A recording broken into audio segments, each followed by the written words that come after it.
Boas, meus amigos, bem-vindos a mais um vídeo! Aqui estou eu para as meias finais, né? Vamos fazer aqui uma breve análise, espero que vos ajude, como é óbvio. Por isso vamos já começar, vamos ver o que é que se passou e depois vamos analisar então os jogos das meias finais.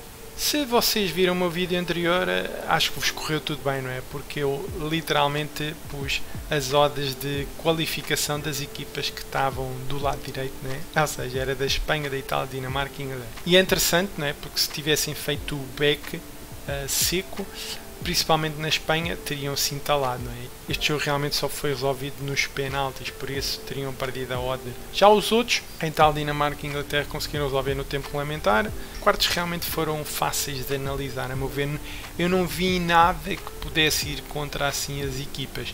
E numa perspectiva punta, não é aquilo que vos mostrei, numa perspectiva de caixa preta para 90 minutos ou para tempo inteiro, mais o extra time, eu não sabia muito bem o que é que se ia acontecer, não é? E os jogos até foram bastante animados em live, mas em punter pré-live, que é a abordagem que eu tenho feito aqui no canal, não interessa, não é? o que se vai passar no jogo. Se vocês trabalham o jogo em live, aí depois as coisas poderão ser diferentes. Mas eu acredito que em live, se calhar alguns de vocês se tenham entalado, não é? Vejam, por exemplo, o caso, se calhar, da Espanha, não é? Se calhar poderiam ir atrás de um golo ou algo do género, ou então o caso da Bélgica com a Itália, em que ficou resolvido na primeira parte e depois a Bélgica tentou se calhar ir atrás do golo e não conseguiu. Já vamos depois ver isso, não é? E até mesmo o da Dinamarca, a República Checa também. A Dinamarca colou só 2-0 e depois podia também ter empatado. Por isso houve aqui 3 jogos realmente que se calhar eram para ser todos eles para o prolongamento ou penaltis, e não, só um deles é que aconteceu isso. Já a Inglaterra teve uma vitória convincente, apesar que os 4 golos foram um bocadinho exagerados, a expectativa era só para 2, mas não, é válido, não há nada a dizer. Neste momento, assim, numa primeira abordagem, o mercado está a dar aqui Itália e Espanha, não é? Como um jogo mais ou menos equilibrado. Estas odds poderão variar até à altura do jogo, como é óbvio, e a Inglaterra também como favorito com a Dinamarca, o que faz todo o sentido, não é? Mas vejam, 1,73, eu faço sempre este exercício, não é? Para vocês perceberem, 1,73 equivale a uma probabilidade de 57,8% ou 58%, ou seja, vejam, o mercado está a dizer que existem 48% de probabilidade de chance que a Inglaterra não ganhe este jogo, não é? Apesar da Inglaterra ser favorita, o mercado não acha assim tanto, e eu estou de acordo se calhar com esta odd, não é? A Inglaterra podia ter uma odd muito mais favorita, né? Como teve, sei lá, contra a Ucrânia, mas não tem e acho que é justificado. Assim, numa primeira abordagem, eu acho que o mercado está mais ou menos certo, porque já vamos encontrar muitas inconsistências nos vários modelos que eu fiz. E vamos então agora só rever o que aconteceu nos quartos. Os quartos, vejam, a Espanha, aquilo que eu vos estava a dizer, a Espanha realmente teve um bocadinho de dificuldade, não é? O jogo nos 90 minutos não foi nada de especial. Aliás, acabou por ser um pouco justo, acabar empatado, e depois foi para os penaltis, mas criou muitas oportunidades no tempo extra, mas não concretizou. Por isso, a Espanha dificultou a sua tarefa bastante, mas lá se safou com uma data de penaltis falhados. Depois, a Bélgica e a Itália foi um bocadinho injusta, não é? Lá está, o jogo parece que foi resolvido na primeira parte e depois a Bélgica entrou, felizmente marcou um golo no final da primeira parte, entrou muito motivada para tentar procurar o empate, mas a Itália defendeu muito. Mas o jogo realmente foi um bocadinho injusto e se calhar devia ter ido para prolongamento. Vejam, a Itália e a Espanha, se vocês olharem para os oitavos e os quartos, eles neste momento estão com um decréscimo de forma, a meu ver. Depois já vamos falar mais ou menos disto. Aqui a Dinamarca foi a mesma história, colou-se um 2-0, se quisermos ver, com-se ajeita.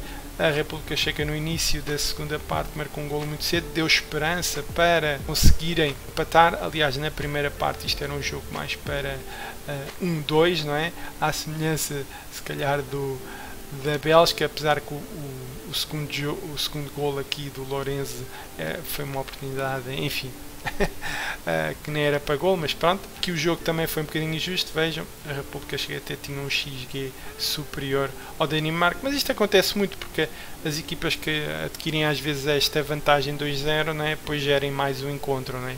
Então as oportunidades acabam por ser mais da equipa que está à procura, que está atrás do prejuízo, apesar que houve aqui uma oportunidade boa aí que se calhar poderiam ter marcado também um gol. Já a Inglaterra, pronto, foi muito dominante, né? Marcou um gol muito cedo, acabou por ser um gol um bocado parvo, depois não houve golos na primeira parte, não houve capacidade de resposta, a Ucrânia nunca teve capacidade de resposta e eles acabaram por marcar aqui 3 golos, né? Isto era jogo para 0-2 e acabou por ficar 0-4. Por um lado, como eu estava a dizer, aí acho que a Itália e a Espanha estão num decréscimo de forma, mas a Dinamarca e a Inglaterra estão num crescente de forma. E o que é que quer dizer com isto? Se olharmos para os playoffs, não é? Para a parte dos grupos e agora esta parte final, a prestação da Inglaterra e da Dinamarca tem sido um pouquinho melhor do que propriamente da Espanha e da Itália. Por isso, isto é um ponto importante a salientar. Vamos ver a nossa simulação, que hoje fiz aqui uma brincadeira. Novamente utilizei a diferença de gols, isto é igual à semana passada, não é? E correndo aqui o nosso modelo, vocês podem ver pela Itália e pela Inglaterra, em termos de modelo de diferencial de golos, é muito favorável à Itália e à Inglaterra, ou seja, está de acordo com o mercado, não é? Isto é normalmente o que o mercado vê, ou seja, eles estão melhores, ainda por cima a Inglaterra ainda não sofreu golos, não é? Empatou um jogo, etc, mas não sofreu golos, tem um diferencial positivo. Agora, claro, estes 4 golos inflacionaram um bocadinho a média, mas eles normalmente nos playoffs estavam a ganhar 1-0, lembra-se? Apesar de criarem mais do que isso, mas não se estava a traduzir em golos. Já a Itália teve aquela performance muito dominante e agora tem tido um bocadinho mais de dificuldades. Aqui não há muito a dizer em termos de golos reais, mas o que é que eu fiz? E hoje, só para passar um pouquinho mais de conhecimento para vocês, eu fui ver os valores de mercado do plantel. Isto foi à Transfer Market e depois criei um rácio que é para corrigir a expectativa de golos. Como é que eu fiz isto? Pronto, o rácio não é nada mais que o valor do plantel sobre a soma do valor dos dois, não é? E depois eu fui ver a média, não é? E esta média não é nada mais que a soma dos golos marcados e sofridos, a média deles. Fui ver de todas as equipas, que têm a média mais baixa será a Inglaterra, como é óbvio, por causa de tudo o que se passou nos playoffs, mas em média o conjunto destas 4 equipas dá 2,7. E depois, estes 2,7, o que é que eu fiz? Ok, estou a dizer que para estas equipas os jogos é expectável terem mais ou menos 2,7 gols. Isto é uma aproximação, não é? Até poderá não fazer sentido nenhum. Mas, tendo esta média que eu espero para o jogo entre marcados e sofridos, então eu vou distribuir agora estes golos para esse encontro de acordo com este rácio de valor de plantel. E é isso. Ou seja, eu estou a pegar no rácio dos 0,45, neste caso. Ou seja, este plantel vem, há aqui uma diferença mais ou menos quase de 200 mil, mas ou seja, muito próximo, é 50-50. São duas equipas que em termos de valor de mercado são muito semelhantes, não é? A equipa da Itália fica com 1,22 e a equipa da Espanha fica 1,48. E depois a mesma coisa para a Inglaterra e para a Dinamarca. Vejam o que é que isto vai originar. Se eu fizer depois a Poisson, não é? Eu estou a fazer isto, não é? Vocês sabem, num jogo de futebol, e já falei várias vezes aqui no canal, segue uma distribuição de Poisson. E tinha comentado no vídeo anterior, hoje quis-vos mostrar e brincar um pouco com isto. Então, se eu disser que esta é a expectativa de golos para a Itália e para a Espanha de 1,22 e de 1,48, posso então calcular o resultado correto, não é? Eu fiz isto até 4 golos, ou seja, a minha expectativa de ter um 0,0 seria 6,7%. Como é que a gente faz isto? É fazendo um produto das duas Poissons. Eu aqui não fiz nenhuma correção aos resultados mais baixos, é uma brincadeira, tá bom? Ou seja, porque a Poisson só precisa da média de golos, não precisa, ao contrário aqui da simulação de Monte Carlo que eu fiz aqui, que precisa de um desvio, né? Padrão aqui não precisa, só precisa da média. Mas o resultado mais expectável na Itália e na Espanha seria o 1-1. Ou seja, vai um pouco de encontro, né, à posição do mercado, que é um jogo bastante mais equilibrado. Já no caso da Inglaterra e Dinamarca, tendo em conta esta variável de peso do plantel, se quisermos ver assim, é mais favorável 1-2-0. Faz todo o sentido. Vejam, eu quis-vos mostrar isto porque é algo que vocês depois podem também pôr um coeficiente, não é, do valor da equipa em qualquer que seja o vosso modelo. Eu aqui fiz esta brincadeira, utilizei um rácio, mas isto dava para fazer também um rácio, por exemplo, numa liga, não é? Isto para os mais interessados na modelação. achei interessante, apliquei aqui a Poisson e vem que a Poisson dá mais favorável realmente à equipa que tiver a maior expectativa de gols, que neste caso seria a Espanha e depois a Inglaterra. Na simulação também temos a Itália e a Inglaterra, ou seja, aqui a Poisson que é uma Poisson, sei lá, de mercado, se quisermos, de valor do plantel, vai contra a nossa simulação da Itália com a Espanha, se quisermos a ver.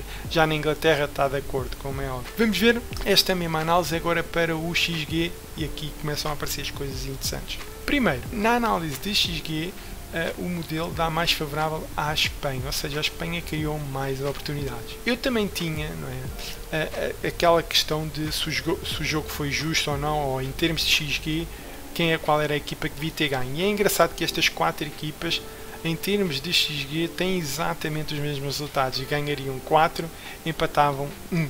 O que não deixa de ser interessante, não é? Em termos de XG também a Dinamarca tem mais oportunidades, ou seja, parece que a Dinamarca poderá surpreender a Inglaterra se tiver um bocadinho mais de sorte ou se for mais eficaz na transformação das suas oportunidades. Era interessante, né? Pelo menos o modelo de XG está a dizer isso mesmo. Depois, claro, se formos ao modelo de mercado, não é? Tendo em conta o valor das equipas, os resultados são mais ou menos semelhantes, sendo 1-1 Itália e Espanha, e para a Inglaterra, Dinamarca é. Agora, vejam uma coisa interessante, aqui dá 3,14, há bocado dava 2,17, ou seja, estas equipas têm globalmente criado boas oportunidades, mas não as têm traduzido em golos. É interessante que isto pode ser um jogo até para golos, não é? Vamos ver, apesar que depois também existem dados contraditórios. Esta análise parece fácil e ao mesmo tempo é complicada porque existem muitas coisas que se contradizem, não é? O que pode ser uma oportunidade para encontrar em valor mais em live. Em pré-live poderá ser complicado às vezes escolher as apostas. Mas vá, continuando. As equipas têm criado boas oportunidades, mas não se têm traduzido em gols. Será que a Dinamarca vai ser mais eficaz? Será que a Espanha vai ser mais eficaz? A Itália? Vamos ver, não é? Vamos ver.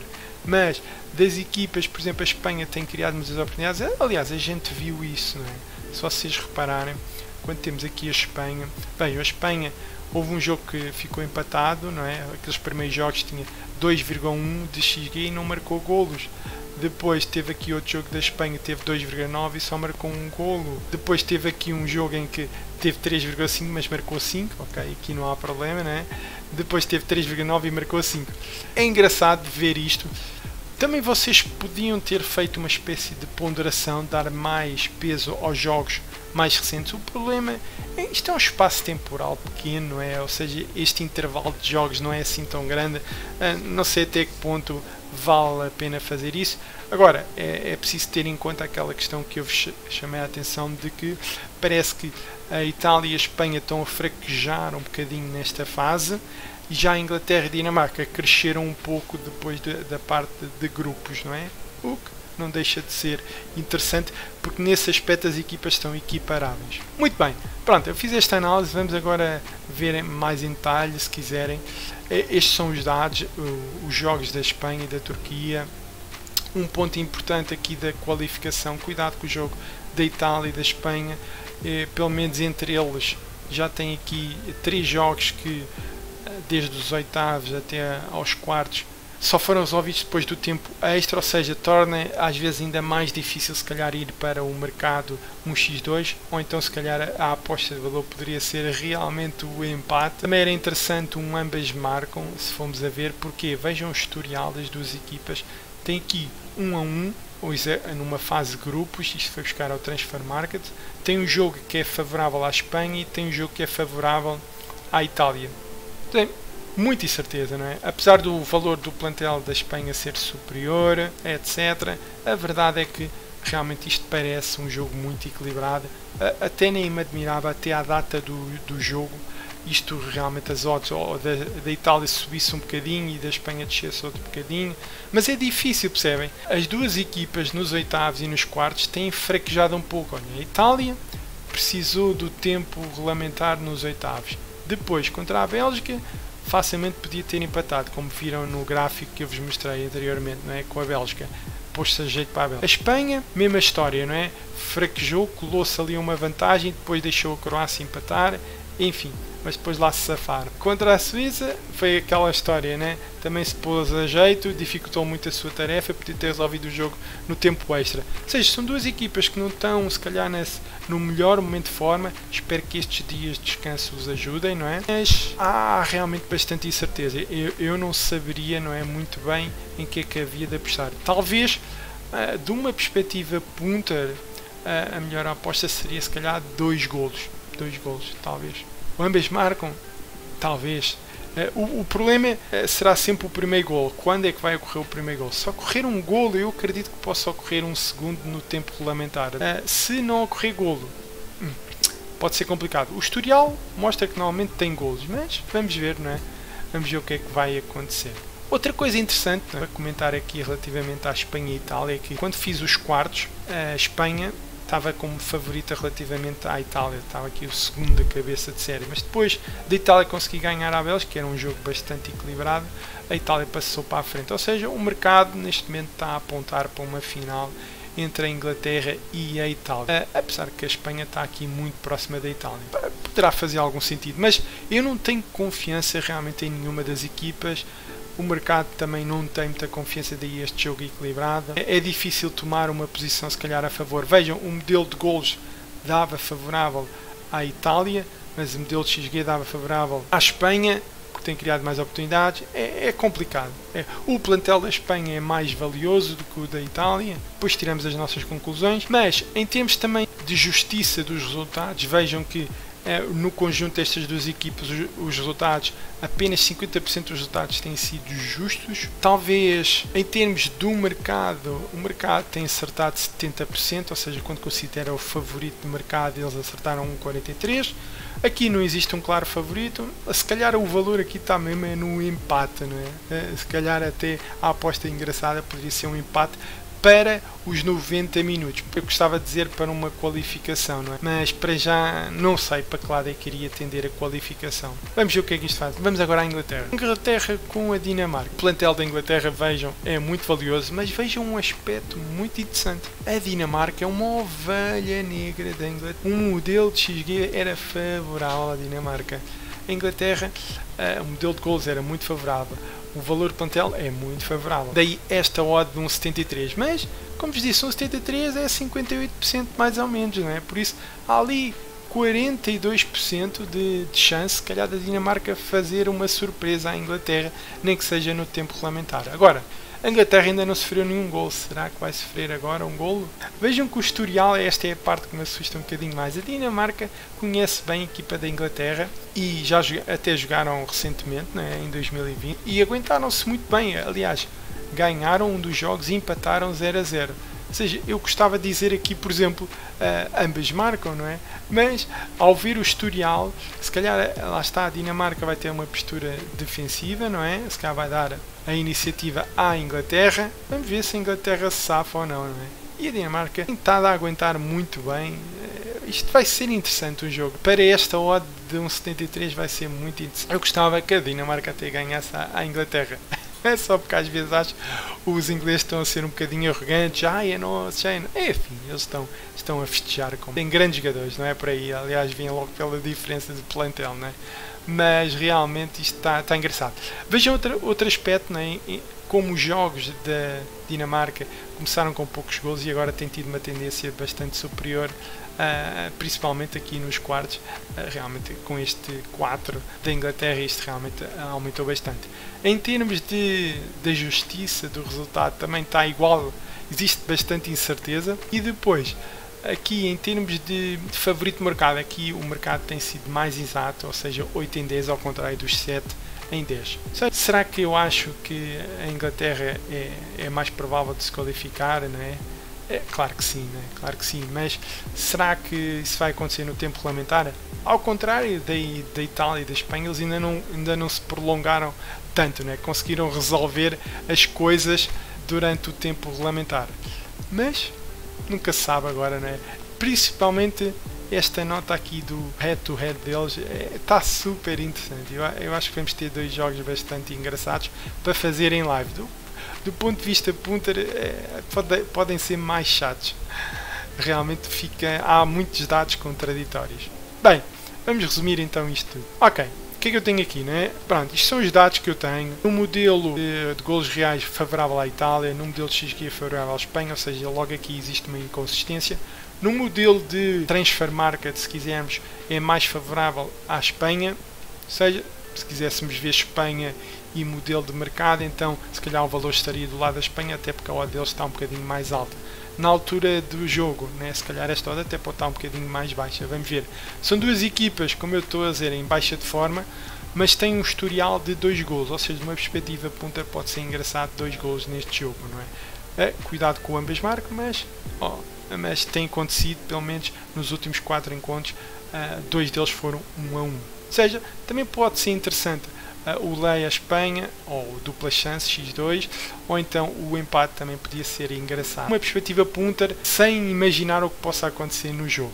Em termos de qualificação, para mim é mais difícil. Não sei que odd é que ia escolher, mas se fosse escolher alguma, normalmente ia se calhar tender para a de qualificação da Espanha, não é? Como é óbvio, porque é onde está, parece mais valor, um bocadinho mais de valor. Na Inglaterra, Dinamarca, este jogo acaba por ser o mais engraçado porque é o que está mais desequilibrado, não é? No modelo de transfer market, claro que eles são muito favoráveis. No modelo de golos reais também são muito favoráveis porque basicamente não sofreram golos, não é? E a Dinamarca no modelo de XG tem criado bastante mais oportunidades, não tem concretizado, a qualidade não é a mesma do plantel da Inglaterra, não é? Mas é favorável à Dinamarca, ou seja, pode haver aqui uma pequena surpresa.